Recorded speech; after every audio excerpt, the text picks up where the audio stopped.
I understand one concept. There's a relationship between outbound calls and what I earn each year. And we're going to get into our selling by phone best practice, but understand I have taken an hour and 45 minutes and I haven't made the first call yet, right? But now it's time to start making calls. What I've been doing is laying groundwork to have two things accomplished: a purpose to the call and have confidence when I make that call. There is nothing better than when you make a call and you've got something to really discuss and you come across with sincere enthusiasm. Laura, I'm anxious to visit with you, right? Tom Peters, who was a wonderful author, doesn't publish as often as he used to, wrote a wonderful book 25, 30 years ago called In Search of Excellence. And he's one of the finest public speakers that I've ever listened to. But he used to say, those of you in sales, just make the call. Just make the call. And make the most difficult calls first. Now, if you look at my call list, which is typically 20 or 25 names, the first three that are on there would be those who are friendly faces. It would be Michael Griffin. Someone that will take the call, how you been doing, I've known for 25, 30 years, we'll have a good conversation. I'm not starting off with a prospect I've never done business with. That's 4 through 15. And then 16 through 25 are the ones that I want to follow up with, but if I don't get to 20 and 21 and 22, it's not terrible. And it cannot be in alphabetical order. I never called my friend Mike Zibledge when I was doing alphabetical order.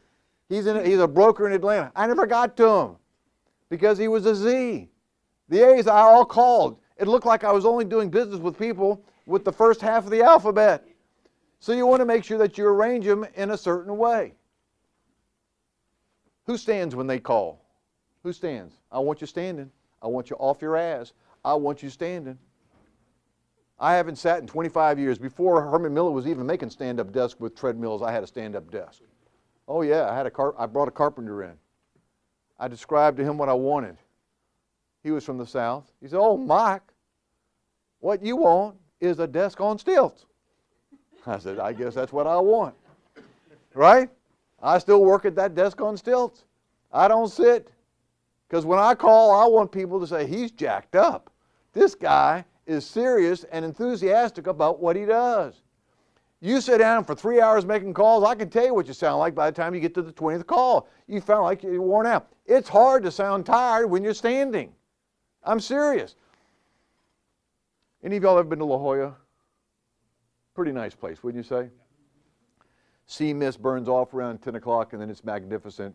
Probably 350 days a year, right? So I go into a client's office 7:50 in the morning. And I go in and I go past the receptionist because she wasn't there yet. Maybe she got there at 8.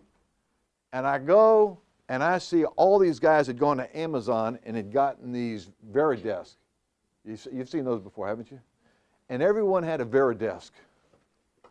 And they all had on, I use a wired Plantronics, but they had the Bluetooth.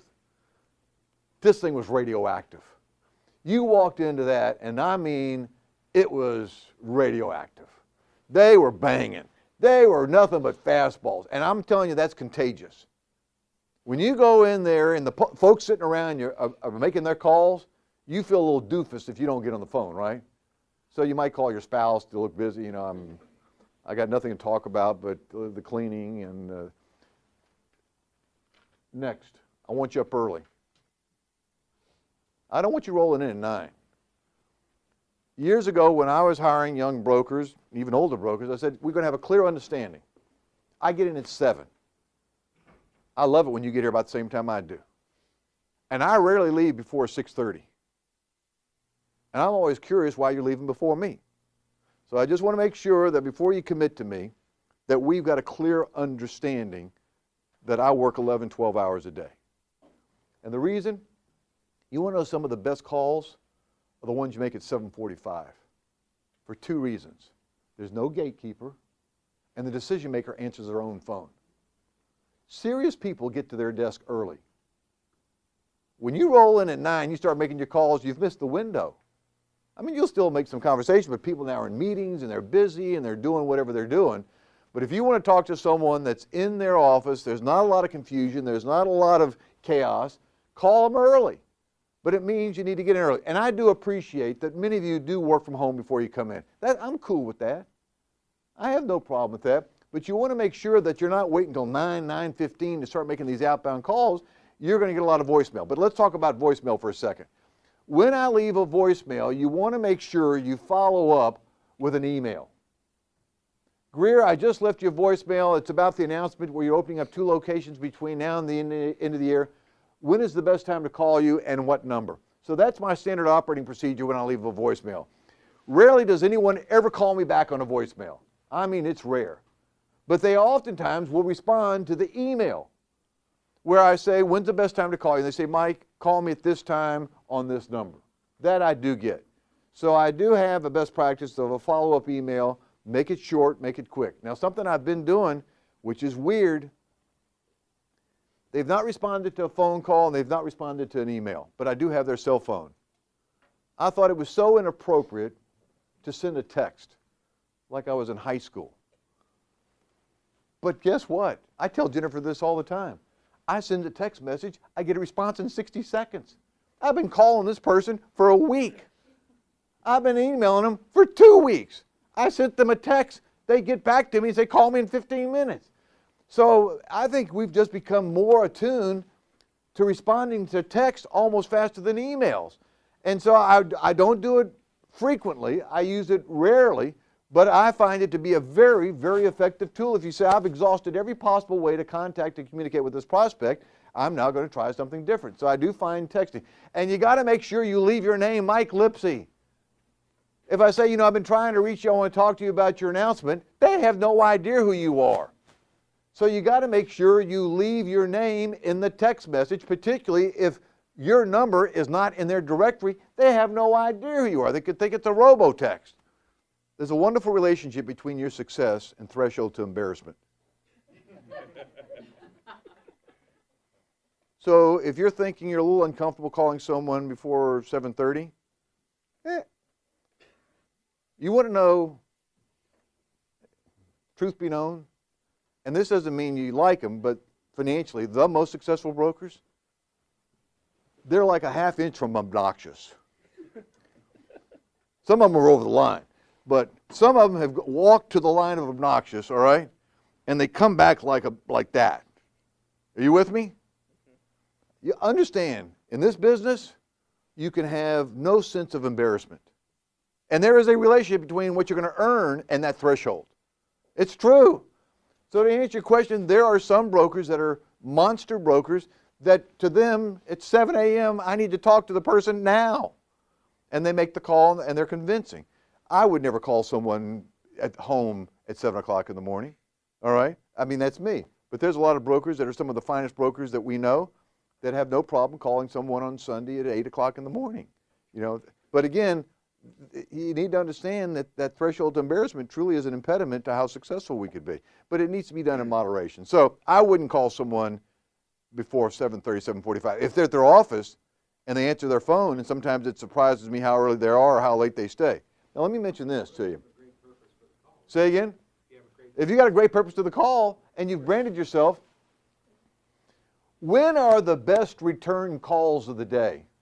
You've called people and they're calling you back. When do you think is the best return call of the day? 6:15. Oh, that's money. If you're in the office and you get a call back at 5:45, 5:50, 6:05, and you're still there and you answer it, that's a money call. After 43 years, I can just tell you one thing. No one calls you back after 5 unless they've cleared all the stuff they were doing and they want to talk to you. But they don't leave a voicemail. So if you're not there, guess what? You're like 2 ships passing in the night. And I love it when I'm there late and I answer the phone. Mike Lipsey, 6:05. Mike Lipsey, man, Mike, I'm surprised you're there. I said, you must be kidding. I've been sitting here 2 days waiting for you to call me.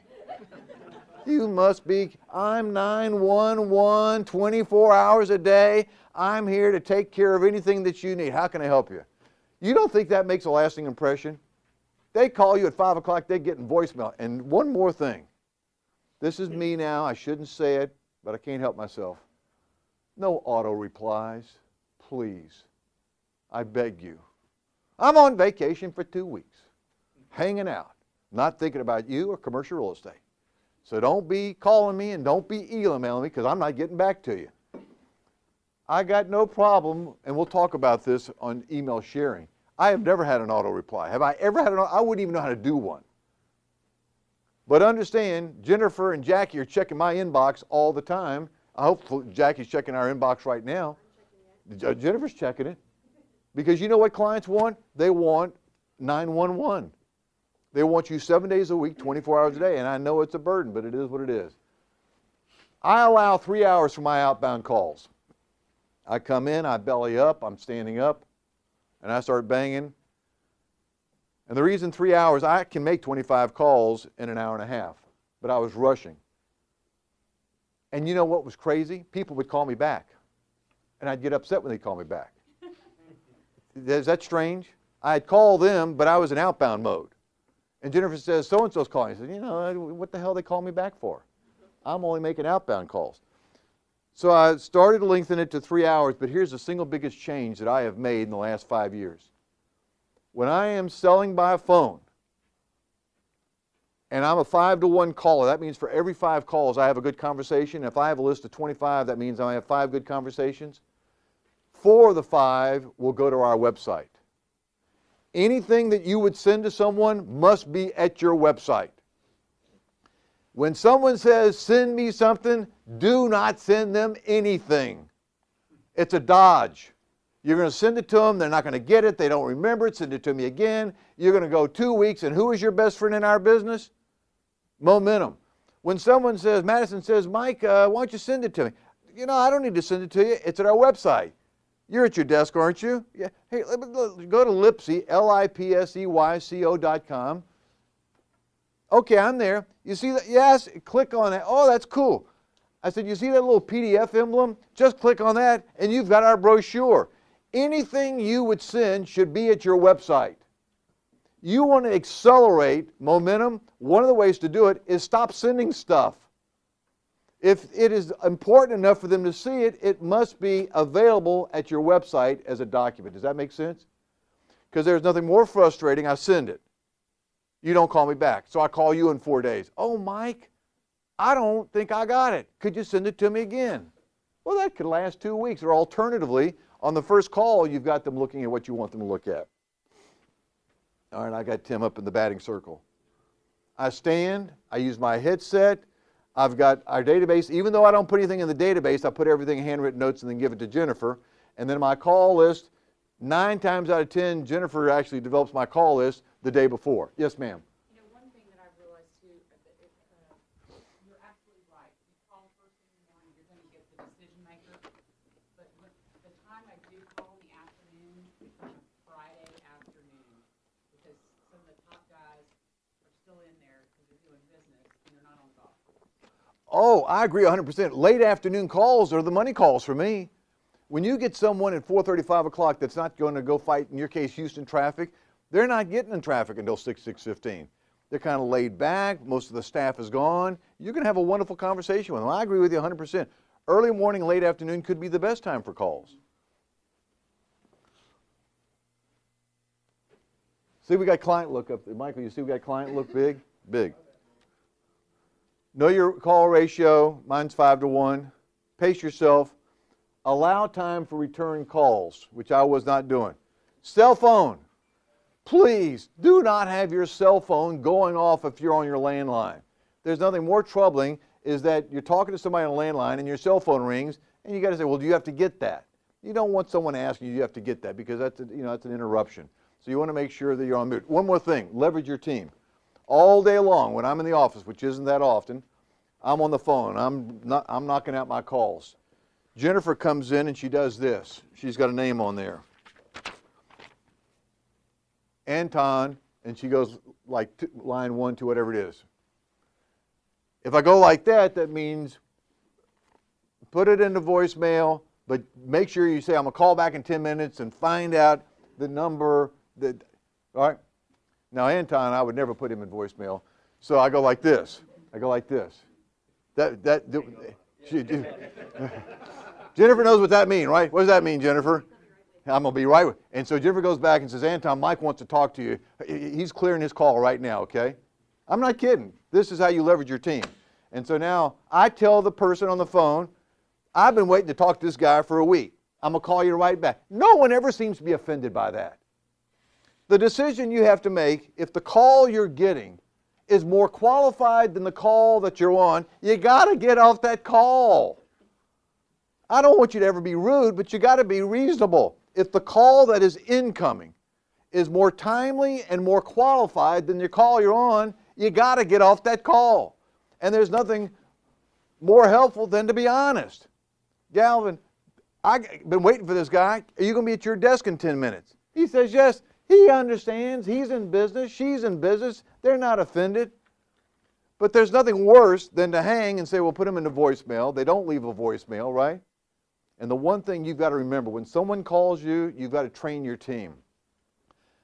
Trey, I'm going to put you into voicemail, but again, Trey, and what's your phone number? And never put them into voicemail without getting their name and number. Because I'll tell you what happens. They hang up and they don't leave a voicemail. And I used to go in and I'd say, who was that? It was an area code that started with a 4 or a 5. But who was it? You want to talk about frustration. So you want to make sure you always get the name and number before they go into voicemail. Flash calls. I love flash calls. Flash calls are those calls that you get such an inspiration. You have no time to do anything but make the call, but your enthusiasm is so over the top, the prospect that you're calling gets it. Are you with me? Yesterday I was watching CNBC in between webinars that we were doing for one of our national accounts, and the guy that's the chief executive officer for a REIT called Store something. They have all kinds of restaurants and whatnot. You know what they call store ops there. But it reminded me, Hassam gets interviewed twice a year on lunch hour at CNBC. All right? And while he's being interviewed, and he makes a very good appearance and he's very professional, I leave him a voicemail. And I say, I'm watching you right now, because I know he's not going to answer his phone. I'm watching you right now on lunch hour on CNBC. What a fabulous presentation. You're really throwing your fastball today. If we can ever assist you, let us know. I always do that. So anyone that I ever see and that's a flash call. Flash call is something that's so timely. If you don't do it right away, the opportunity evaporates. All right? Let's see if there's anything else I want to give you.